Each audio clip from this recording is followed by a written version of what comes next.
Good morning to all. Myself Nitisha Soni, Assistant Professor in Nursing Department in RPIIT Technical and Medical Campus, Karnal. Today we will discuss about placenta previa. First is definition.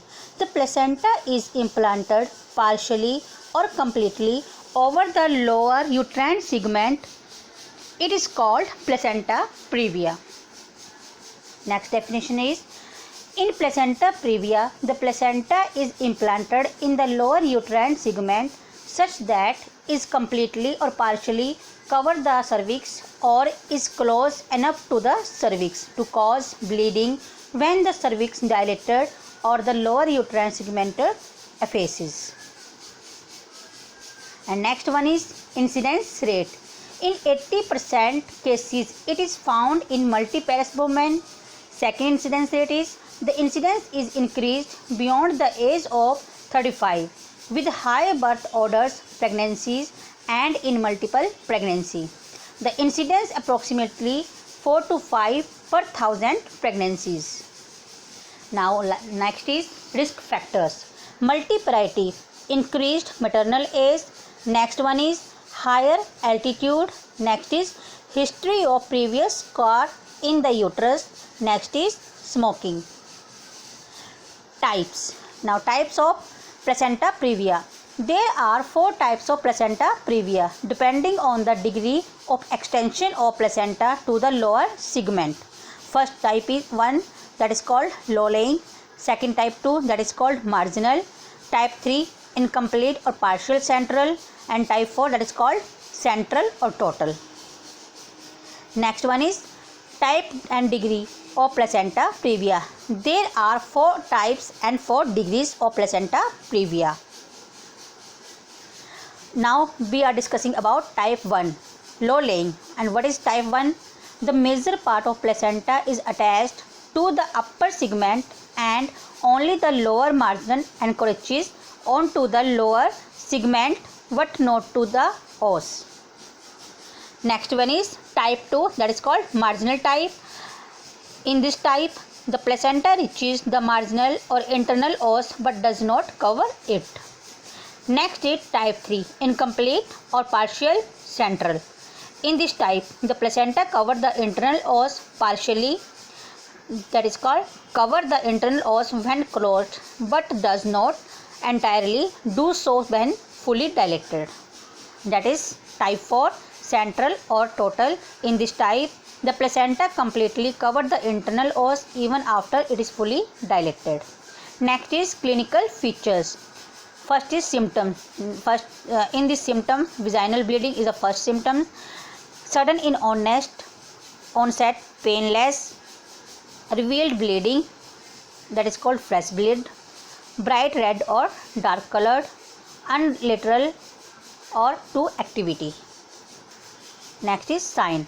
General condition and anemia are proportionate to the visual blood loss.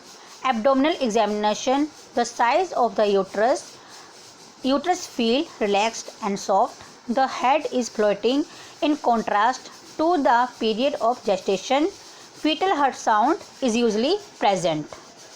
Next is vaginal inspection. Placenta is felt on the lower segment. Next is complications. Complications of placenta previa. Maternal complication during pregnancy, during labor, puerperium, and next is fetal complication. During pregnancy, antepartum hemorrhage, malpresentation, premature labor.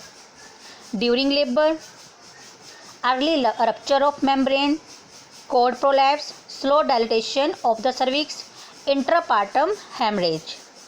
Next is puerperium, postpartum hemorrhage, retained placenta and some embolism in this puerperium stage.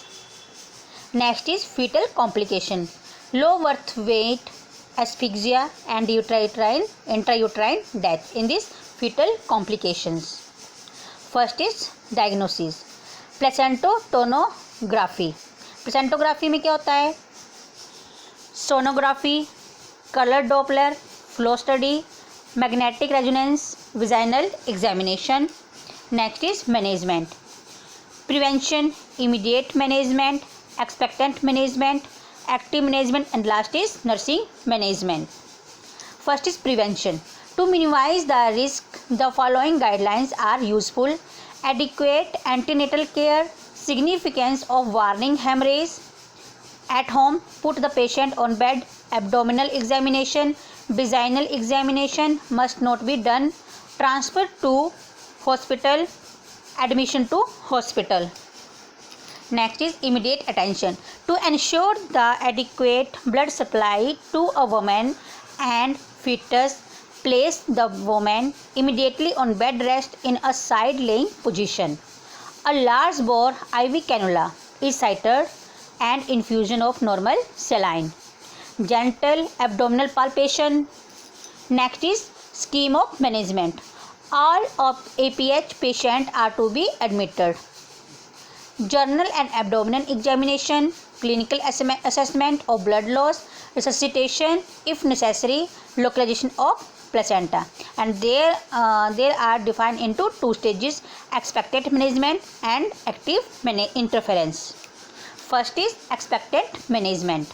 The expectant treatment is carried up to 37 weeks, means 37 weeks. The aims is to continue pregnancy for fetal maturity without compromising the maternal health. Next is indication. No active bleeding, patient stable hemodynamically, FHS good. FHS means fetal heart sound. CTG reactive fetus.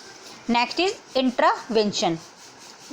Intervention means bed rest, periodic inspection of vulval pads, supplementary hematinase if patient is anemic, use of tocolytic Rh immunoglobulin to all Rh negative women.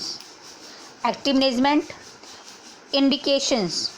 Bleeding occur at or after 37th week of pregnancy. Patient is in labor, FHS absent, gross fetal information, dead fetus. Next is active management. They are divided into two management: vaginal delivery and cesarean delivery. Vaginal delivery means, or cesarean delivery means, placental as is when within 2 cm from the internal os. In the case no internal examination is performed and cesarean section is considered as the best choice. Placental as is 2 to 3 cm away from the internal cervical os. Internal examination in OT means operation theatre. Next is ARM, artificial rupture membrane with or without oxytocin. Also they are divided into two sides: satisfactory progress of labor, that is vaginal delivery, and second is bleeding continues. They are and no labor initiation, that is to do the cesarean delivery. Next is nursing management. Nursing diagnose. Decreased cardiac output related to blood loss as manifested by increase in heart rate. Now intervention is monitor vital signs, provide adequate rest, repositions client, encourage relaxation technique, elevate HB of the client, encourage use of relaxation technique. Next is nursing management is second point: ineffective tissue perfusion related to decrease in HB in blood as manifested by dyspnea. Intervention: monitor vital sign, encourage quiet and restful environment, encourage use of relaxation technique, provide supplemental oxygen to the client as prescribed by the physician. And third nursing management is deficient fluid volume related to blood loss as manifested by vital sign changes. Intervention is monitor vital sign, monitor FHR, fetal heart rate, initiate IV fluid as ordered by the physician, place the patient in left lateral position. Fourth point is nursing management: fear related to outcome of pregnancy as manifested by facial expression of the mother. Nursing intervention is assess fetal heart sound, Allow the mothers of share her feelings. Answer the mother's question honestly. Include the mother in the planning of the care plan for both the mother and the baby. Now, today we will discuss about placenta previa. First discussion is definition. Second is incidence rate. Third is sign and symptom. Next is diagnosis.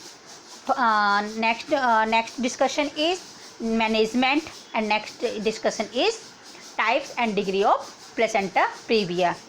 I hope you are all both of understand. Thank you.